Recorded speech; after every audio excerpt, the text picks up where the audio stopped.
हम कौन बचाएगा, युवा पीढ़ी को कौन बचाएगा, आप ये बताइए। जो 10 साल से 15 साल के बच्चों का ब्रेन होता है वो फेसबुक इंस्टाग्राम चालू करते हैं और ऐसी गंदी उल्टी सीधी चीज़ें देखते हैं, तो उनका दिमाग कहाँ जाएगा। हम अभी जिस धर्म से पैदा हुए हैं, जिस धर्म में पले बड़े हुए, उसी धर्म में हमें शादी करके अच्छा रहेगा। हम लोग क्या दूसरे के धर्म में जाके ये करें।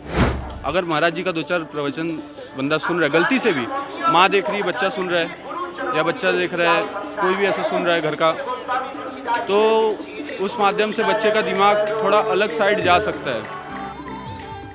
लोकप्रिय युवा संत, कथाव्यास और बागेश्वर धाम के पीठाधीश्वर पंडित धीरेन्द्र कृष्ण शास्त्री इस समय देश की आर्थिक राजधानी और माया नगरी कही जाने वाली मुंबई में 3 दिवसीय हनुमत कथा कर रहे हैं। हनुमत कथा में देश भर से भक्त हजारों की संख्या में पहुंच रहे हैं और इन्हीं भक्तों में से कुछ युवा भक्तों से पैप्टिक टाइम के संवाददाता रोहित पाठक ने बात की है। सुनिए इन युवाओं ने बागेश्वर महाराज, सनातन संस्कृति और हिंदू राष्ट्र को लेकर क्या बड़ी बातें कही हैं। मेरा नाम स्नेहा शर्मा है, मैं एक स्टूडेंट हूँ और मैं अभी फ़िलहाल के लिए सीए कर रही हूँ। बट मतलब अभी बोलते हैं कि भगवान के प्रति भक्ति किसी के अंदर नहीं है, बट अगर भक्ति के लिए अगर सही उदाहरण देखना है तो यह स्थान बहुत अच्छा है। हमें अभी पता चला है कितने लोग भक्ति कर सकते हैं। ज़्यादा तो यूथ को हमें उत्साह करना चाहिए कि हमें आगे अपने भगवान, अपने कल्चर को लेके चलना चाहिए। मोस्ट ऑफ द यूथ हम लोग मतलब चेंजेस यूथ को अपने सनातन धर्म को नहीं लेके चलते हैं, अपने धर्म को उनको लेना चाहिए। अभी सब बहुत लोग नहीं विश्वास करते हैं कि भगवान होते हैं, लेकिन वो एक्चुअल में होते हैं, वो उनको पता रहना चाहिए। हमारे माता पिता सब हमें बताते हैं इसके बारे में कि हम एक सनातन है, हमें हमारे भगवानों को पूजा करना चाहिए। राम जी, हनुमान जी, सबकी भक्ति करनी चाहिए और इनकी भक्ति करने पे एक नई चीज़ हमें जानने को मिलते हैं। इसके लिए हमें ये करना चाहिए। अब जैसे कि आज ही गुरुदेव ने हमें हनुमान जी के 11 अवतार के बारे में बताया कि वो 11वें अवतार थे और इनके अंदर 11 चीज़ थी। मुझे आज बहुत अच्छा लगा, मुझे बैठने का मन किया कि मैं और टाइम बैठ के सुनूं। और ये टाइम वेस्ट का नहीं है, इसमें टाइम वेस्ट नहीं होता है। आज के यूथ ये समझते हैं कि हमारा टाइम वेस्ट होता है ये सब चीज़ सुन के, लेकिन इसमें टाइम वेस्ट नहीं, हमें नया चीज़ सीखने मिलता है। हमें हमारे आप को कैसे मोटिवेट करना है, कैसे डेवलप करना है, उसके बारे में सीखने मिलता है। हमें सुनना चाहिए हमारे संतों की कहानियाँ।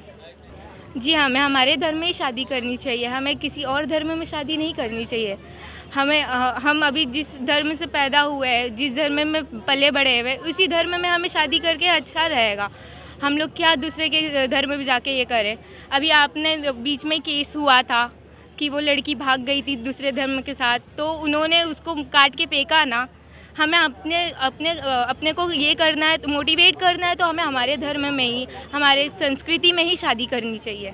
नीरज नाम है मेरा। आज यहाँ पर 3 दिवसीय कथा का आयोजन किया जा रहा है। जी, ये ऐसा है कि कुछ ऐसे लोग होते हैं हमारे यहाँ पे जो वहाँ नहीं पहुँच पा रहे हैं, एमपी में महाराज के धाम पे। तो महाराज जी यहाँ पर आ गए तो उनको आसानी हुआ, यहाँ पर आकर के उनका दर्शन पा रहे हैं और उनकी पावन कथाएं सुन रहे हैं। अमरनाथ की धरती पर आए और लोगों को प्रोत्साहन दे रहे हैं महाराज जी, तो एक अच्छा है। और महाराज जी तो है ही महाराज जी। तिलक तो ऐसा है कि जिस दिन हमारा वीक ऑफ रहता है या कभी ऐसा मन दुखी होता है तो मंदिर जाते हैं, तो तिलक लगाते हैं, मन को शांति मिलती है और दिमाग थोड़ा रिलैक्स होता है, तो तिलक हम लगा लेते हैं जब हमारा होता है। जैसे रील्स में देखेंगे तो उसमें कई दूसरे धर्म के भी लोग आते, तो महाराज जैसा कोई भेदभाव नहीं करते हैं। और आश्रम हो या मस्जिद हो या मंदिर हो, कभी के बाहर कोई बैनर ना लगाए, ना कोई फ़ोटो लगाए कि यहाँ हिंदुओं का नाम मना है या मुसलमानों का। जो जहाँ जाता है, जैसी उनकी सेवाएं होती है वैसे सबको सेवाएं मिलती हैं और सबका साथ महाराज सबका साथ देते हैं। ऐसी बातें नहीं है, कथाओं के माध्यम से अगर बांटने की बातें होती तो पहले भी बहुत सारे, ऐसा कुछ नहीं है। पहले भी बहुत बड़े बड़े महंत हुए, महाराज हुए, उन्होंने भी बोली है ऐसी बातें हिंदुओं के बारे में, तो कोई कुछ बटा नहीं है। आज का ऐसा चल चुका है चलन कि कोई कुछ भी अगर बंदा बोलता है तो उसको ऐसा तुरंत दिखा देते हैं।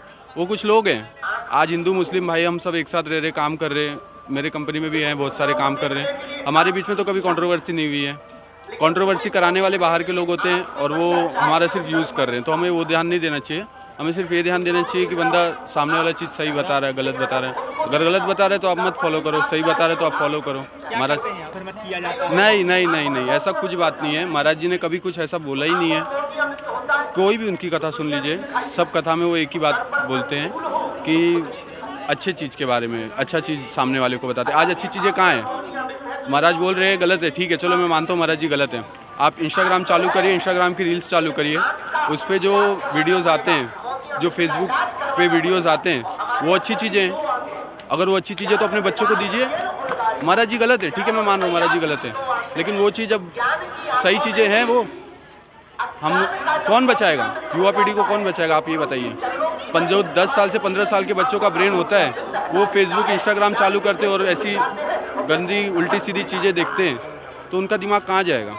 अगर महाराज जी का 2-4 प्रवचन बंदा सुन रहा है, गलती से भी, माँ देख रही है, बच्चा सुन रहा है, या बच्चा देख रहा है, कोई भी ऐसा सुन रहा है घर का, तो उस माध्यम से बच्चे का दिमाग थोड़ा अलग साइड जा सकता है।